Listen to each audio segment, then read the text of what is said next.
Hello champion, welcome to our YouTube channel Edu Enrichment। आज आम discussion करिबा Adarsh Vidyalaya entrance रो class 6 रो previous year किछि science question उपरे right. अच्छा ये जो क्वेश्चन डिस्कसन करिबा ये हमरो बोथ ओडिया लैंग्वेज रे एंड इंग्लिश लैंग्वेज रे अछि ठीक अछि।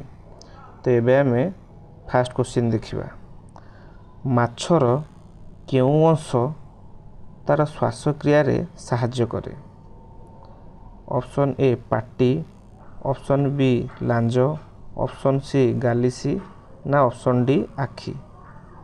तार आंसर कौन होबो ना ऑप्शन सी गालिसी जहाँ को हम कौन कहूचे ना गिल्स कहूचे right.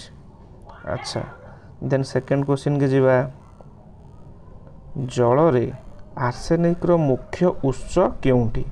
The main source of arsenic in water are dash.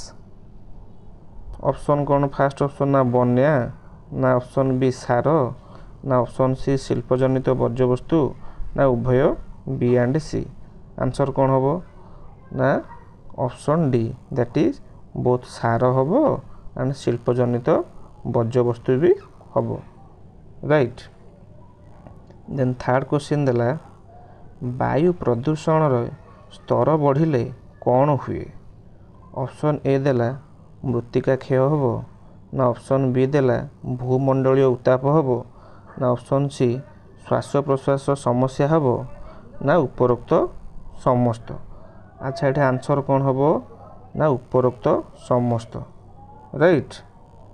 Then question number 4 देखिबा कार्य करिवार दक्षता को कौन कुहा जाए बा ability to do work is called dash.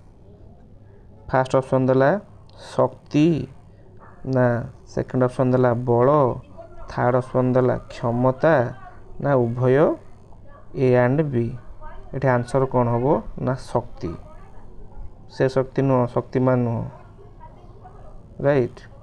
अच्छा देन 5 नंबर क्वेश्चन देखिबा वस्तुर गति और अवस्थिति अनुଯାयी जेउ शक्ति निहत थाए ताहा केउ प्रकार शक्ति बा क्वेश्चन जदि इंग्लिश रे देखिबा हमें dash is the energy and object that has because of its motion और इट्स पोजीशन।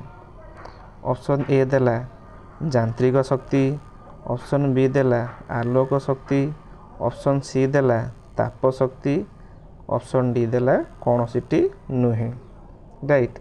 तो आंसर किए कहि परियो आंसर हैला कौन ना यांत्रिक शक्ति माने कौन जहाँ के हमें कहूचे कौन ना mechanical energy right. Mechanical energy mechanical energy कौन ना इटा both combination of kinetic energy and A potential energy right. तो आंसर है कौन यांत्रिक शक्ति।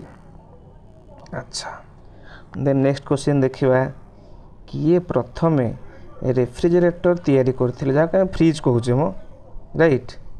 तो ऑप्शन ए देला जाकोब पार्कनस, सेकंड ऑप्शन देला जोसेफ स्वान, थर्ड ऑप्शन देला थॉमस एडिसन, फोर्थ ऑप्शन देला मैकमिलन राइट।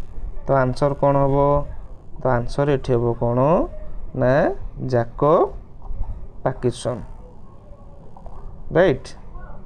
अच्छा देन नेक्स्ट क्वेश्चन देखिबा वायुमंडल रे थिबा डैश क्षतिकारक अतिबाइगणी रश्मि को पृथ्वी पृष्ठ रे प्रवेश करने को किए सुरक्षा दे थाए। फर्स्ट ऑप्शन देला कौन ना ओजोन ना अम्लजान ना मिथेन ना अंगारकाम्ल।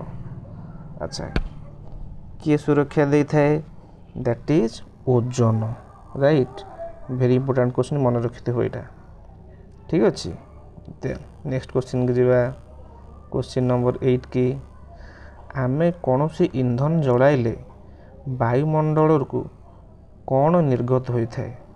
अच्छा ऑप्शन ए देला कौन अंगारकाम्ल जहाँ को आम कौन कहूचे ना कार्बन डाइऑक्साइड बा CO2 जहाँ को आम कहूचे राइट।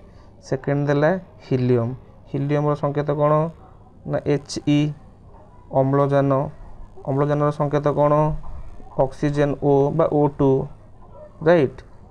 अच्छा ये आंसर कौन हम लास्ट ऑप्शन कौन ना जबक्षारजान। तो ये आंसर कौन हम ना अंगारकाम्ल राइट। अंगारकाम्ल कहले कौन ना कार्बन डाइऑक्साइड ठीक अच्छे। अच्छा देन नेक्स्ट क्वेश्चन जीवा निम्नस्थ मध्यरु केउंटी जलर अतिशय अभावर एक कारण अटे। ऑप्शन ए देला अत्यधिक बाष्पीकरण। सेकंड ऑप्शन देला बहुल व्यवहार और अपव्यवहार। थर्ड ऑप्शन देला जलवायु परिवर्तन। फोर्थ ऑप्शन देला कौन ना विश्व तापन।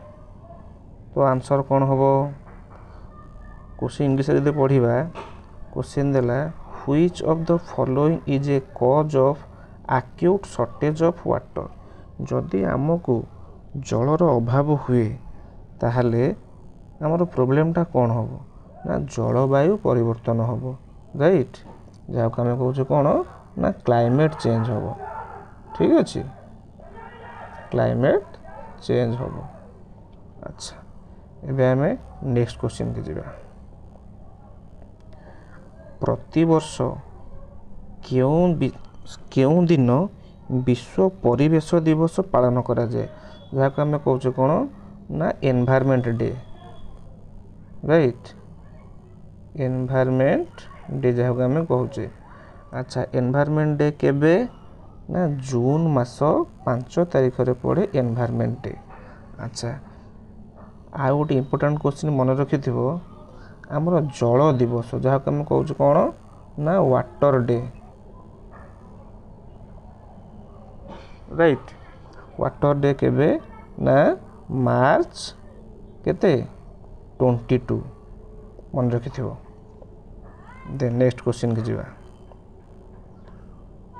11 नंबर क्वेश्चन वायु रे थिबा केउं गैस स्वच्छ जल को दुधिया रंग कराई दिए। ऑप्शन ए देला अम्लजान। ऑप्शन बी देला जबक्षारजान। ऑप्शन सी देला अंगारकाम्ल। ऑप्शन डी देला जलीय बाष्प। अच्छा which gas present in air turns the colour of fresh water to milky. Oxygen ना नाइट्रोजन ना कार्बन डाइऑक्साइड ना वाटर वेपर। ये आंसर कौन ना कार्बन डाइऑक्साइड जहाँ को आम कहे कौन ना अंगारकाम्ल राइट। देन नेक्स्ट क्वेश्चन के जीवा जंगल क्षय हेले वायुमंडलर डैश परिमाण बढ़ी जाई पारे। अच्छा जदि जंगल सब आम काटिदेवा एबे देखुच कहीं गछ लगौ ना समस्ते काटबारे व्यस्त जदि समस्ते दिने जंगल काटे किछि वर्ष पर कौन से गछ ही नथबो तो आम बंचिबा केमिति आमर असुविधाटा कौन हम आमको अम्लजान मिलबनी ना अंगारकाम्ल मिलबनी ना कौन असुविधाटा आमर हम। फास्ट ऑप्शन देला अम्लजान अंगारकाम्ल जबक्षारजान जलीय बाष्प। ताहले कौन हम ना पे जानिथिबो जिते आम निश्वास प्रश्वास नौचे आम ह्यूमन बॉडी के दरकार कौन ना ऑक्सीजन दरकार। ऑक्सीजन कहले अम्लजान आम वृक्ष मानक ठारू कौन अम्लजान नौचे अंगारकाम्ल छाड़ुचे। अच्छा से जो अंगारकाम्ल कौन होउची ना गछ से आब्जर्व कर दउची। जदि जंगल आम काटिबा किछि गछ ही रहिबनी तो आम पाखुरु जो अंगारकाम्ल डिस्चार्ज होउची आम पाखुरु हो बा जेकोसी गाड़ी कलकारखाना से जो अंगारकाम्ल डिस्चार्ज होउची तो ताकू आब्जर्व के करि परिबेनी। तो कौन हम ना एनवायरनमेंट रे कौन बढ़ी जीवो ना अंगारकाम्ल बा जहाँ को आम कहे कौन कार्बन डाइऑक्साइड बढ़ी जीवो। कार्बन डाइऑक्साइड बढ़ले कौन हम ना प्रबल खरा हम क्लाइमेट चेंज हम ठीक अच्छे। तो बहुत प्रकार प्रॉब्लम देखा जीवो। देन नेक्स्ट क्वेश्चन के आम जीवा क्वांटिटी क्वेश्चन डिस्कशन कले एटा नेक्स्ट क्वेश्चन जीवा निम्न मध्यरु केउंटी धातु सार अभाव जनित रोग अटे। माने मिनेराल जदि हमर मिनेराल अभाव हुए आम बॉडी रे तो हमर केउं प्रकार रोग आम बॉडी रे देखैबो। फास्ट ऑप्शन देला कौन ना अस्थि बंका, सेकेंड देला संक्रामक रोग, थर्ड देला जख्मा, फोर्थ देला गलगंड।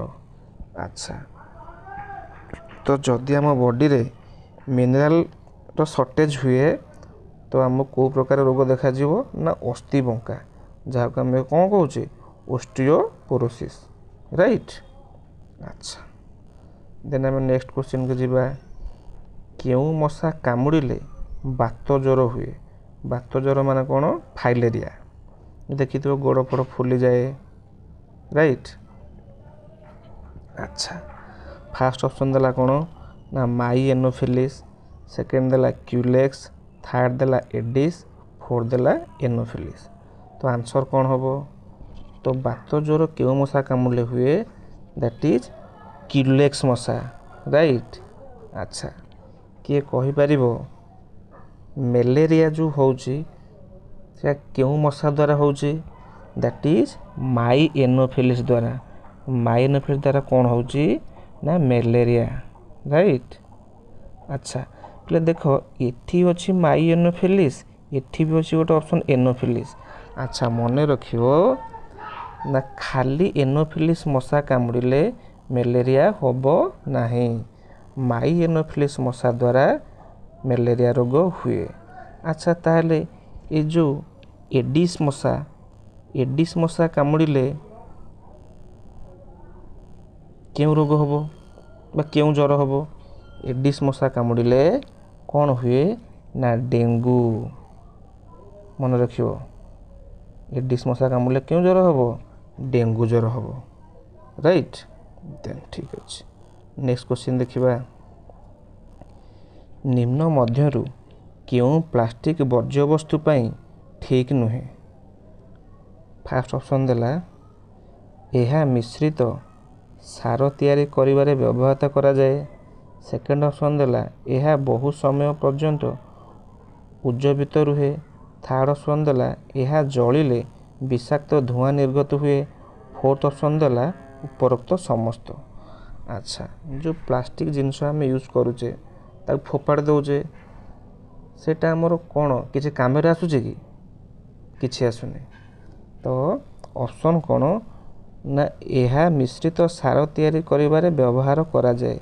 से हमको पचारिछि क्वेश्चन कौन ना क्योंटी ठीक नुहे प्लास्टिक बैग बा प्लास्टिक वर्ज्य वस्तु केबे सार कंपोस्ट हो पारिबनी।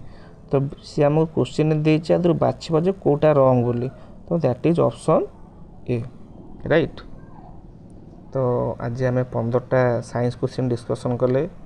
नेक्स्ट वीडियो रे आम मैथ डिस्कसन करिबा, साइंस भी, एसएसटी भी, इंग्लिश भी डिस्कसन करिबा। तो जदि आपन को वीडियो भल लागुची सब्सक्राइब करिवे, लाइक करिवे, कमेंट रे जणेबे किछि प्रॉब्लम हेले। थैंक यू, जय जगन्नाथ।